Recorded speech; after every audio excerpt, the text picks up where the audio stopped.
We're live, Hans. We have not talked about it in the past months, but let's do it! Corona. Fucking Corona. My Corona. So we were talking this morning. You know, maybe I'll share the story of my father who has Parkinson's. And my family just had a reunion back in the States. And I did not go back in part because going through the airports and all that, you know, if you have Parkinson's, you're more vulnerable to getting something like Corona because your lungs and your breathing is more affected. And it's one of the underlying conditions you could have that could make it be bad. But anyway, they had a family reunion, and then my sisters left, were driving away, and my stepmother called, and she said she was upset. She was freaking out because she said, you know, your dad doesn't recognize me, you know. Like he had a bout of I don't know what it was, dementia or whatever, but he didn't recognize her, and she was really upset. And so my two sisters drove 4 hours back. They went back for my dad, and they helped him pack up his stuff, and then they're gonna go live near one of my sisters. But my guess is that he's just spent this time with family, and now he's headed back to live in the same place on lockdown. You know, my dad's already really downgraded his life recently. He for a long time has lived on his own ranch with horses and, you know, out in the beautiful countryside, and I think they were living in an apartment. Now I can't remember my dad ever living in an apartment, but so they've been in this apartment on lockdown. You know, they used to do service on a really regular basis with the church, but that was closed down. They used to go to church, that was closed down. My dad used to work as a dentist. He just recently retired, so there was no working. He no longer has his ranch to work on or his horses, and they're just sitting inside the apartment for day after day after day, and for weeks and months. And they have no TV. They got no internet. Their only contact with the outside world was an occasional trip wearing masks and everything to the grocery store, and phone calls. A few phone calls from family. I mean, and you could call this... So my guess is that he's imagining going back to this prison cell of a lockdown life, not knowing, is it going to be another year before I see my kids again, or am I going to die this way? You know? And I imagine that partly it's mental, like he wants to forget. He wants to not look at the reality that's there. I have to wonder if that's not a factor in things like Alzheimer's and things like this. Well, you could say it's anecdotal, you know, but or the body knows, you know, the body knows. Because you could say it's anecdotal, but there's studies for this, you know. They did a 75-year-long study in Harvard, trying to determine the predictors of happiness and health. Happiness and health. And number one, by far more important than anything else, was quality relationships. So more important than what you eat, than your fitness, more important than your genes, more important, whatever, you know. Number one for happiness and health is quality relationships. So you can see happiness, yeah, I can see that relationships make me, but it is also for you, if you want to live longer, if you want to live better, you know, quality relationships. And that means the relationship with your spouse, with your family, with your colleagues, with whatever, you know. And so it is so important, you know, and part of quality relationship is that contact, you know. My parents also are in lockdown, and they've been like hesitant to give even hugs to their children, you know. And I'm like, what the fuck, you know? Like, even if you believe in the virus and that it's a big thing, you know, then the number one thing you can do against it is raise your immunity, you know. And the number one thing and part of raising your immunity is that you're happy, that you're fulfilled. Hugs must be 100% part of that, you know? And so instead of raising your immunity by giving love, being loved, you know, they go into lockdown, lock themselves up, you know? This can be good. Yes. It cannot be good, you know? And it's just, oh man, it pisses me off because, like, again, this is anecdotal, but the only real stories I know about COVID and deaths and the threat of being dead are people who are fallen to the lockdown measures. You know, my friend, his father went to the hospital in Belgium because he has an issue with his lungs, not corona related. You know, 2 years ago they did an intervention and they saved him. Now he goes to the hospital. There were no doctors because people are afraid to go to the hospital now. So the doctors are not there, and the whole corona thing, there was nobody, and the doctors that usually do the intervention were not there. They rushed him to a nursing home and he died on the way there.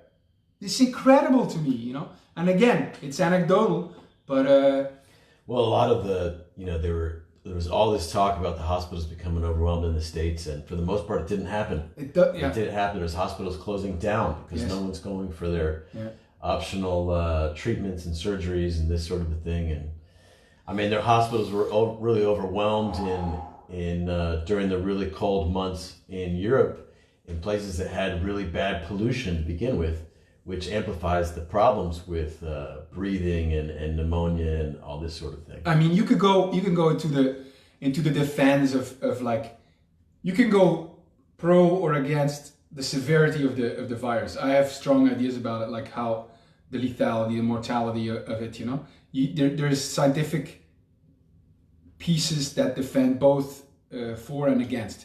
And for lockdown measures, there's enough scientific evidence that says, yes, it's a good thing, and no, it's a really bad thing. So there's scientific proof for anything. But what I see when I talk to people about these things, it seems to me like the proponents of lockdown measures are really driven by a fear of death. Like, fuck, like death is in our face, you know, and death, we can't accept it. It's like, and so we want to avoid death, and we want to extend, or we want to add years to life. You know, people are dying, we want to do something. When I see proponents of people who are against the lockdown measures, you know, are way more, when I talk to them, there are way more people who say, love life, want to add quality to life, you know. If I wrote about it, if I, in these 4 months, I'm in lockdown and it's been very hard to meet people. Yeah, it's very hard to be social, you know, to talk to people, you can't, so it's distancing, social distancing, and I'm not allowed to travel. These two things alone, they make up a huge part of the quality of my life, a huge part of the quality. So the measures are in place, the quality of my life is going down. I'm against it. But Hans, you could imagine you could live to 150 and all you have to do is be on lockdown all the time wearing a mask. Great. Would you rather be exactly? You know, if that is the thing, I don't want to live to 150. I want to live to 75 and live a dog's life. You know, I want to. It's amazing to me, man, and you can't do much. You know, and people judge you. Yeah, wear your mask. Yeah. I can't see you. I can't talk to you. You know, I used to think it's the eyes. You know. The eyes are the windows of the soul, but the mouth, there's something there. Because people have the mask now, and I'm like, what are they thinking? What are they? Makes me mad, man. Makes me mad. Yeah, it's, I think that these days in this modern world, most people are thinking more in terms of safety and extending life rather than being fully alive. You know what I also think? In all that, I sometimes think the viruses come, they're facing with death, and they're thinking, what the fuck? I haven't lived at all. I need more years. I need more years to do something valuable, or to live a life fully lived, you know? So there's a guilt and like, fuck, I haven't done anything with my life. Give me more years. Something like that, I think, is going on when we say we want to extend life at all cost. I'm doubtful about that. I'm doubtful that many people are thinking like that. I imagine that more there's just fear and compliance, you know? and afraid and a fear of thinking for yourself, you know. And then there's a large number of people who have the mentality of, if we all do it, it'll be a good thing for everyone, so everyone should do it. It's the moral thing to do. It's Yes. the right thing to do for all of us. And yeah, That's the discussion I had with Leo here in the island. Huh? Yeah, if we just all do it, you know, it'll be over in a couple of weeks. Oh, it's not. Oh, we do it just a little bit more. Oh, we give up a little bit more quality of life. There's all kinds of negative ramifications of this that are not so visible. Yes. The thing that's really visible is, oh, people are dying and they're on ventilators. Exactly. There's, I mean, in Africa, it's millions. They said millions are going to die from diseases like malaria, and what was the other one? Another big killer out there, because of the lockdowns, people are not going and doing the work they need to do to prevent these other diseases. And then there's also there's huge swarms of locusts out there in East Africa right now, just destroying crops watch some videos on it. But like with lockdown, no one's out there doing what they need to do to solve this problem. There's going to be so many deaths because of lockdowns. There's enough scientific evidence of this. Yeah, like it's not just projection. The suicide rate is an all-time high in the States. The domestic violence rates are an all-time high. So it's there. It's not like, oh, maybe. No, it's there. People are killing themselves. You can count them. And just many more unforetold consequences. So it's not like, don't go into an argument of like what's more scientifically, what is it right or you can defend them both. Now look at it from a different angle, like what is it that you want? If you know that, there's advantages and disadvantages to both, what is it that you want? And you look at a different angle and say, man, do you want to live by fear? Like most people, no, we gotta fear. Or do you want to live by like love for life and I want quality, and yes, I'm taking a risk, and oh man, it's finally we got it out after 4 months of pretty worked up about this. Yeah, fucking A. I was gonna organize a party, This is all about that party, This is isn't it? about the party. Nobody comes because I invite girls and let's get to the core of the issue. yeah. It is You that. haven't seen a girl in months. Why are you like this about it? As if it's not important. But that's the same thing my friend Leo said. Oh, I can do 4 months without women. No, you can't. Your body will punish you. And I said, there's a party, and she says, what? You do a party with Corona? And I say, yeah, Corona beer, wine, whiskey. Man, it pisses me off that like. They're afraid, and so they won't give hugs. They're afraid. Hey, if someone out there listening, please, Hans needs to get laid. Please. He really, really, really needs to get laid. Oh man, I was going to make a mama joke now. Don't make jokes about your mama. Okay? But for sure, this is not measurable, but for sure, if that there's a scientific study that says, the number one determinant of predictor of health is quality relationships. Then that lockdown will have detrimental consequence on your society. My father and they were deciding, should we even do the family reunion because of the risk of the corona, Yes. And what kind of life are they living? I mean, it was total misery. Both of their health and their minds were going downhill fast, and you're worried about living a little longer, and not seeing your kids and your grandkids, and it's even if there are positive things that come from the lockdown. I thought it's a great period. It's been great, and but even if you're thinking about like, oh, the virus and you're afraid of it, the number one thing should be your immunity. The number one thing should be immunity, and part of raising your immunity is love, is hugs, and it's also going out and being exposed to the elements. Yeah. So yeah, is there any women out there and they're in Florianopolis, Brazil, and they say, fuck you against the lockdown measures, I'm with me, and you need a hug? I'm here, okay? I give hugs without masks, without... If you need more than a hug. What do you mean, breakfast? Oh, yes. man. Yes, breakfast. Well, Wouldn't that be great? They've now closed down the cafes, the restaurant, the mall. You know, I've really been enjoying the last month going out and sitting in the sun, drinking coffee and being around people. And an outdoor mall, they're closing it down. You got to go in your house where there's less movement of the air. You know, we can catch the virus a lot easier. You know, so a real explicit. Imagine this: a real explicit message for women out there who don't believe in the lockdown and who need hugs and who are in Brazil, Florianopolis. Contact me. I'm going to Europe in the next month. So if you're in Lisbon, if you're in Malaga, or if you're in Belgium and you don't believe in lockdown measures, you need a hug from me, contact me. What is this, your dating channel? Woohoo! Yes. All right. If you are as desperate as this guy, contact him. You laugh with that, but it's true. This is not good for my health. It is like, you know, lockdown is like you eating. Hans is dying, okay? This is a humanitarian cause. Hans is dying. He's still laughing with it, but you know, this is save his life.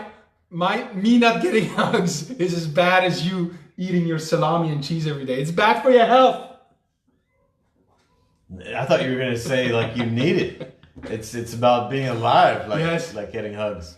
It is totally. Yes. It's enough. All right, 4 months. It's enough. Fuck that shit.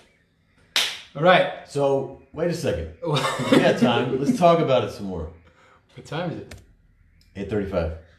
Okay. We got 10 more minutes to sound desperate. So what about all those people out there who are, Hans, you're putting other lives at stake. You're putting other lives at stake. How dare you? A man who chooses for his own aliveness chooses the aliveness of all his people. The world is going to be much better if I'm in good health. I think a similar thing about, like, I go to some of these schools in Africa, and some of these classes, you see the kids in school, and it's not just Africa, it's many places around the world, and many places in America as well, and the kids are bored to death, being trained to learn something they have no interest in, and the idea is, well, they should be in school, they should learn what we tell them to learn. It's like, the main thing that's being communicated is something that is so anti-life and anti-aliveness. And it's just like, to me, it's just like, it's insanity. Yes. This is just more of the same. The lockdowns, it's more of the same mentality. You know, it's like fear-driven and training to do what the masses do and what authorities tell you, you know. Authorities tell you this will be wrong and this is what you should fear, and so you're like hypnotized into just obedience and conformity. Surviving instead of aliveness, you know. Nobody thinks, what? Aliveness? Yeah, aliveness, like feeling great, you know, feeling alive. Nobody's talking about that. Talking about surviving, adding some couple of more years. Yeah. Extending our already miserable fucking lives. The things that we tolerate, the things that we go along with. We in many ways live as slaves. For sure. And this is a great time, a great way to look at our lives, how we're living, and the reasons we have for making the choices that we're making. This could be a metaphor, like how many other ways is your life on lockdown? You know, how many other ways are you wearing masks in your life, separate social distancing from people? You know, it's a great metaphor. How easily you go along with this can be like how easily you're already doing it. You're already doing social distancing. You're already wearing masks. You're already on lockdown. How much longer in your life, how much longer are you going to put your life on hold? Are you going to say, I'm just gonna put it on hold for the next, fucking 30 years? I'm just gonna study, and then, I'm just gonna work, and then, I'm just gonna have it, and when I'm retired, then I can enjoy it, This is what it is. Your life is on lockdown for 60 fucking years, and then 2 weeks into retirement, you die of cancer. Well, at least you lived to 65 then, Hans. No, 2 weeks. You're 60 and then 2 weeks. Yeah. I know so many stories. But you made it to 65. Yeah. Fuck that. Yes. It's a similar thing, so many people sacrificing for heaven, to live all of eternity in heaven. And wow, this is great, these metaphors. Imagine heaven never comes, It's like retirement. I'll sacrifice everything for retirement one day. Jeez. And then you're praying that you still have your health, your aliveness, your life force. My pension. Or that you're alive itself, or that you have any money left. I love this. Like this is really like, lockdown is like, how long are you gonna let yourself, how long are you gonna let others put your life on hold? How much longer? Masks. How long are you gonna let people decide that you can't express yourself? How much longer? How many of us are already locked down, wearing masks, hiding our true self, yes, and social distancing by the way that we live our life? Just do it a little bit more. Many of us already have the virus that's killing our aliveness on the inside. That's killing our soul. The virus of compromise, rationalizing, not facing reality. Fucking A.